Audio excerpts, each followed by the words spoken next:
حضور علیہ الصلوۃ والسلام نے فرمایا روزے کی پہلی خاصیت، اور خاص طور پہ ماہ رمضان المبارک کے روزے جن کا ذکر ہو رہا ہے، ان کا پہلا فائدہ اہل ایمان کے لیے یہ ہے کہ یہ بڑے بڑے گناہوں سے انسان کو بچا لیتا ہے، اپنی حفاظت کی آغوش میں لے لیتا ہے،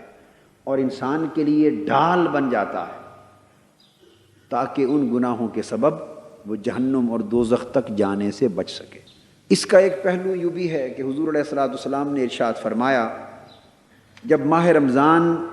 شروع ہو جاتا ہے تو فرمایا اذا دخل شہر رمضان فتحت ابواب السماء وفی روایت فتحت ابواب الجنہ وغلقت ابواب جہنم وسلسلت الشیاطین۔ فرمایا جب ماہ رمضان المبارک شروع ہو جاتا ہے تو اللہ تبارک و تعالی تین فیصلے صادر فرماتے ہیں۔ ایک یہ کہ آسمانوں کے اور جنت کے دروازے کھول دیے جاتے ہیں، جنت کے سارے دروازے کھول دیے جاتے ہیں،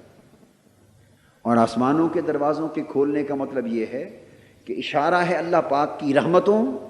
نعمتوں اور برکتوں کے دروازوں کی طرف۔ کوئی دروازہ اللہ کی رحمت کا دروازہ ہے، کوئی اللہ کی بارگاہ سے مغفرت کا دروازہ ہے، کوئی اس کے فضل و کرم کا دروازہ ہے، کوئی اس کی رحمت اور اس کی قربت کا دروازہ ہے۔ الغرض اللہ پاک اپنی رحمتوں اور برکتوں اور اخروی نعمتوں کے سارے دروازے ماہ رمضان المبارک کے لیے کھول دیتے ہیں، اور جنت کے سارے دروازے بھی کھول دیے جاتے ہیں۔ اور صرف اتنا کرم نہیں ہوتا کہ جنت کے سارے دروازے کھول دیے جاتے ہیں، مطلب اس کا کیا ہے؟ مطلب یہ ہے کہ اس مہینے میں جنتی بننا لوگوں کے لیے آسان کر دیا جاتا ہے۔ سارے دروازے کھول دینے کا مطلب یہ ہے کہ جنتی بن جانا، اللہ کی بارگاہ قرب تک پہنچ جانا، اس کے فضل و کرم اور اس کی نعمتوں کا مستحق بن جانا، اور اس کی رحمتوں اور بخششوں سے نوازا جانا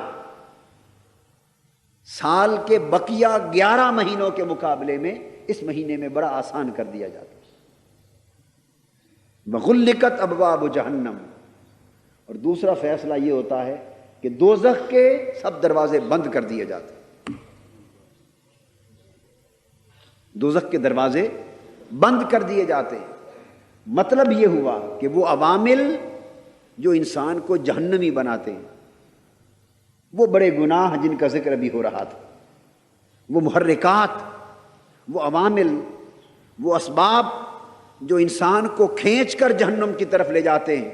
ان میں اتنی بڑی کمی کر دی جاتی ہے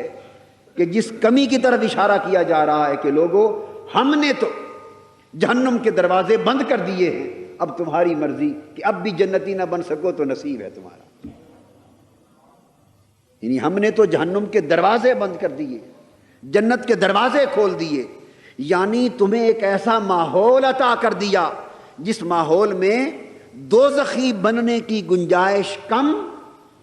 اور جنتی بننے کی گنجائش زیادہ ہے۔ اب تمہارا نصیب ہے کہ پھر بھی اللہ کی بارگاہ کی رحمتوں کی خیرات نہ پا سکو۔ وسلسلت الشیاطین، اور تیسرا فیصلہ فرمایا کہ شیطانوں کو زنجیروں سے جکڑ دیا جاتا ہے، شیطانوں کو زنجیروں سے جکڑ دیا جاتا۔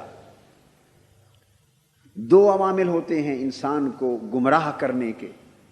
ایک خارجی عامل وہ شیطان کا، ایک داخلی عامل وہ انسان کا نفس۔ تو اللہ پاک نے فرمایا کہ ہمیشہ انسان جب برائی کر بیٹھتا ہے تو کہتا ہے کہ لعنت ہو شیطان پر، اس نے مجھے بہکا دیا۔ بے شک وہ شیطان لعنت کا مستحق ٹھہرا، مگر شیطان کے بہکاوے میں آ جانا یہ زیادہ تر بدی اور تباہی اور ہلاکت کا باعث بنتا رہتا ہے۔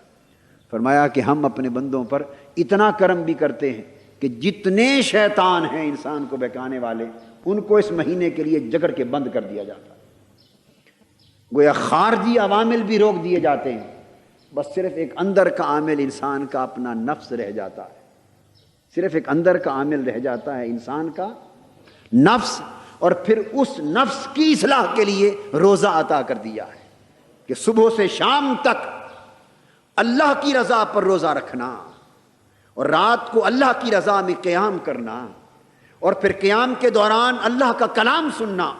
یہ وہ 3 کام ہیں جن سے نفس کی اصلاح ہوتی۔ تو فرمایا لوگوں، نفس کی اصلاح کا ماحول عطا کر دیا، شیطانوں کو جکڑ دیا، دوزخ کے دروازے بند کر دیے، جنت کے دروازے کھول دیے، اور سراسر رحمتوں اور برکتوں کا ایک ماحول عطا کر دیا۔ کیا اب بھی کمی ہے اس بات میں رہ گئی کہ تم مولا کے شکر گزار بندے بن جاؤ، تم متقی بن جاؤ،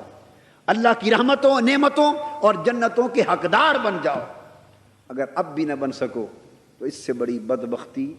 اور شومی قسمت اور محرومی اور کیا ہوگی؟ وہ جو فرمایا نا کہ یہ روزے جو ہیں ڈھال ہیں، تو ڈھال کا مفہوم آپ سمجھ گئے دوسری حدیث سے کہ کتنے بچاؤ اللہ پاک نے ان روزوں کے مہینے میں عطا کر دیے، اس لیے ان کو ڈھال کر دیا کہ یہ ڈھال ہے۔ سب سے پہلے نئی ویڈیوز کو حاصل کرنے کے لیے شیخ الاسلام ڈاکٹر محمد طاہر القادری کے آفیشیل یوٹیوب چینل کو سبسکرائب کریں اور بیل آئیکن کلک کریں۔